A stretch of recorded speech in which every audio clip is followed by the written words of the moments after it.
everyone. Mary Ann here, coming to you today once again to talk with you about what I always talk with you about, and that is relationship-based horsemanship.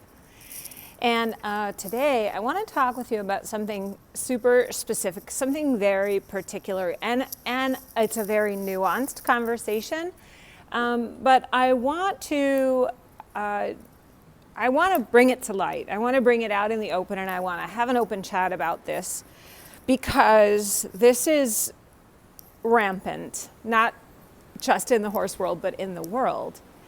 And what I'm talking about is that there is a right way and a wrong way. There's a good way and a bad way. That there is a hierarchy of beings. That there are beings that are more important or more evolved or less important or less evolved. That's Faith or Hope. He's blowing snot all over the place. Something I can't do. So, yeah, he's, no, leave my stuff alone. I'm at work, and I took off all my PPE so I could talk with you without it. And let me just show you here what we got going on. He's like right here, is Hope. And he's busy getting into stuff. So let's start with this business of hierarchy. Let's start with this business of that there are more important beings and less important beings. And there's no really bigger place to really see as this glaring gap as in the world of horsemanship, where you'll hear that, we need to have obedient horses. They need to respect us. They need to do as we say when we say. They need to always walk behind us, or always somehow they're always less than, and they're always the one who are subordinate. They're always the ones who are less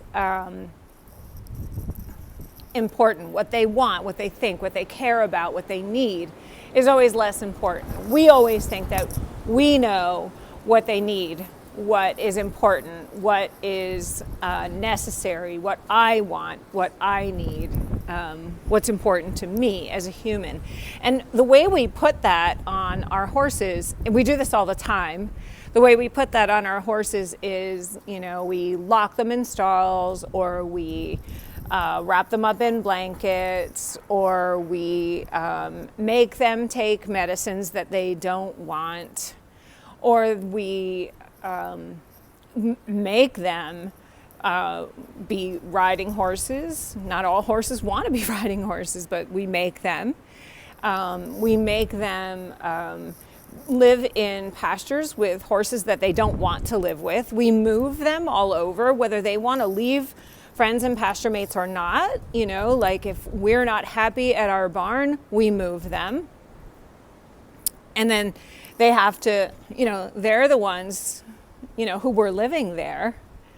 And they're the ones who now are being uprooted, having their friends left behind, and having to move to a new location and make new friends. And for some horses, this happens, a couple of times every year, or sometimes it's even more than a couple of times every year, So, I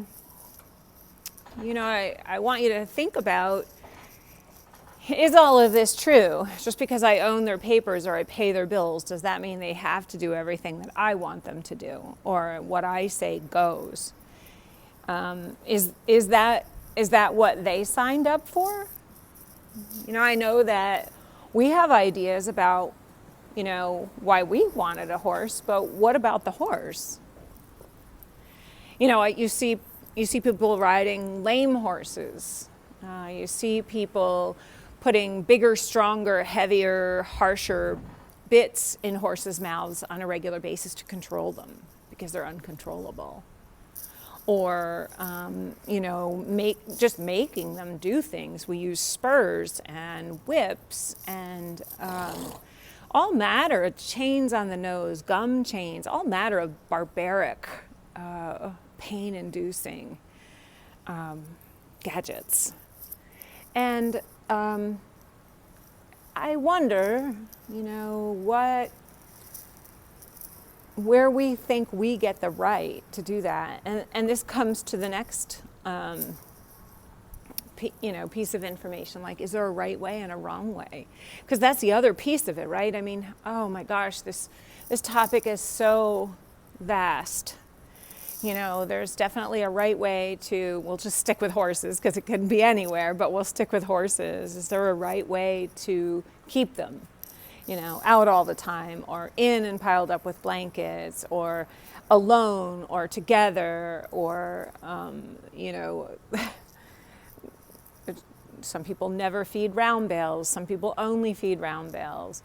Some people trust the vet completely to take care of their healthcare needs. Some people never trust the vet. Some people are only approved veterinary medicine is important and correct. And some people are only homeopathic medications are the right kind, and the helmet idea, you have to wear a helmet or you're going to kill yourself and you're being a bad example. And, there are people who get really upset about that, not that they're not wearing a helmet or that you're making them or not making them wear a helmet, but whether or not you wear a helmet. The whole idea of, that horses should never be ridden, that horses should never do anything that they don't want to do.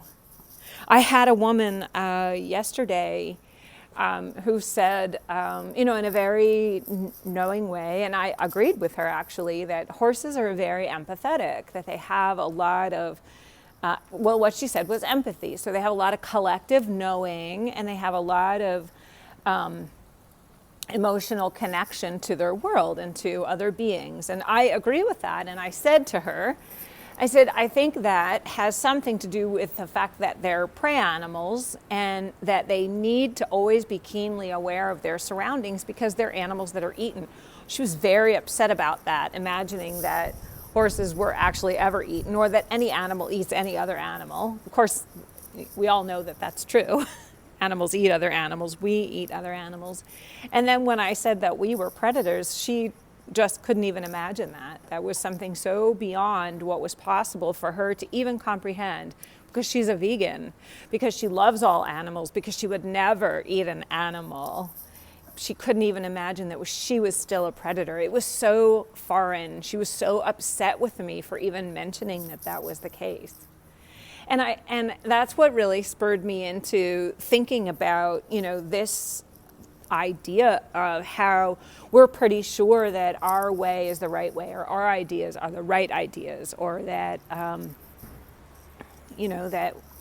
that there are wrong ways and wrong ideas. So I'm going to kind of give you an idea about, like, what I want to know and what I want you to know, and what I would love to explore really in the comments below, or on the Facebook page, or wherever we gather, is can we come to a collective idea about what's important? Because what I think is important when we're in what I call relationship-based horsemanship, when we're in communication with horses, what I think is important is it as good for you as it is for me? Just like it would be in any relationship, any human relationship. Like, is it the most important thing that I get what I want and you don't get what you want, or I get what I need and you don't get what you need? And here's the flip side of that is we have needs, we have wants, and so do the horses and so do the people in our lives. And do we know what they are? Like, so often, like, some of us are what we call people pleasers, where we're not really considering our own needs.